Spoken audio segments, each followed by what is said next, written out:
very vital information that could impact you every time you get into the car.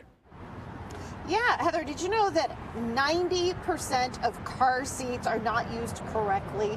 And Channel 2 wants to make sure that you and your children are safe when you are out on the roads. That is why we teamed up with Mothers of Multiple Society to take part in a child safety seat check this weekend down in Douglas County. And with us this morning, we have Greg Dorsher. He's a child passenger safety technician, and he's here to tell us all about how we can do this correctly and ways that you can get some help if you're trying to install your child seat this weekend. So, Greg, thanks for being here. Tell us, I mean, there are so many different things that parents have to learn about when someone is pregnant and preparing. So walk us through these various steps here. So conventionally, the first step is the rear-facing car seat, but there's also a new innovative product for pregnant women. This one's called the Tummy Shield. This repositions the lap part of the seatbelt.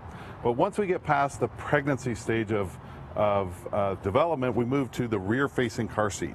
The rear-facing seat is going to be a minimum of 2 years, but ultimately, as long as possible, as long as the child is within the specifications for the seat. So this type is usually for about the first 9 months or a year. Then they transition to a convertible seat that goes rear-facing and forward-facing.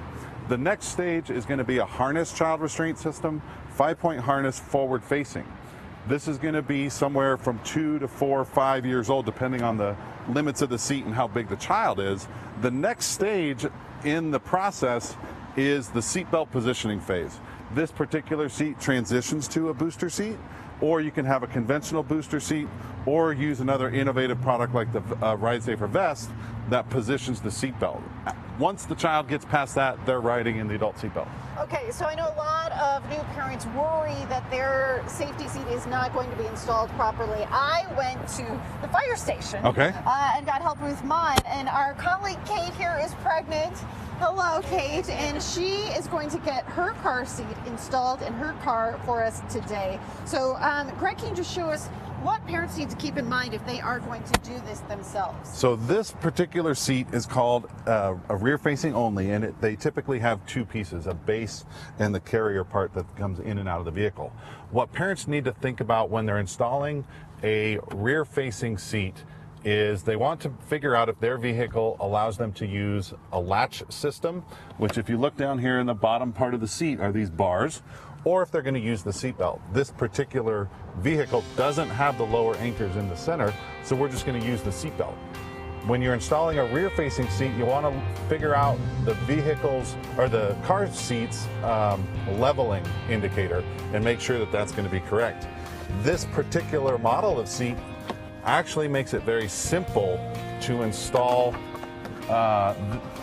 in the vehicle with using the lap and shoulder seatbelt. You buckle it in, you pull on the lap portion to get the lap portion tight, and then you just slip the shoulder part right into this orange thing here. And the final step is to check that the seat moves less than 1 inch side to side or front to back. Well, great. Thank you so much. We appreciate it. Now, this event will be tomorrow from 10 to 1 over at the Douglas County Fairgrounds. So if you need help, head on over there. Back to you guys.